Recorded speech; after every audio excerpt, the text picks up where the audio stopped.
নমস্কার, কেমন আছেন সবাই? আপনারা আছেন শিবের সাথে। জগদ্ধাত্রী পুজো দেখতে চন্দননগরে এসেছি। এইবার চলে এলাম নিয়োগী বাগানের পুজোয়। ভীষণ সুন্দর প্যান্ডেল আর প্রতিমা হয়েছে নিয়োগী বাগানের। স্পেশালি এই স্ট্রাকচারসগুলো যেগুলো প্যান্ডেলের দুধারেই আছে, আপনার একটা মুখ আর সঙ্গে দুটো ডানা, তো এইগুলো কিন্তু খুব হিট। সবাই এইগুলোর সামনে দাঁড়িয়ে সেলফি নিচ্ছে। সত্যি এগুলো খুব সুন্দর লাগছে। দেখি যদি সুযোগ মেলে আমিও এগুলোর সামনে একটা ফটো নিয়ে নেব।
বেশ সুন্দর দেখা হলো নিয়োগী বাগানের পুজো।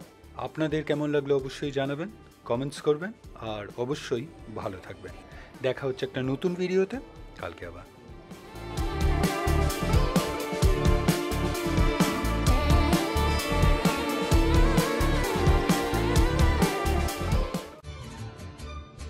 ভিডিওটা ভালো লাগলে লাইক, শেয়ার অ্যান্ড সাবস্ক্রাইব করবেন। আর সাবস্ক্রাইব করার সময় ওই বেল আইকনটা প্রেস করে দেবেন, তাহলে যখনই কোনো ভিডিও এই চ্যানেলে আপলোড হবে আপনার কাছে নোটিফিকেশন চলে যাবে। ভালো থাকবেন।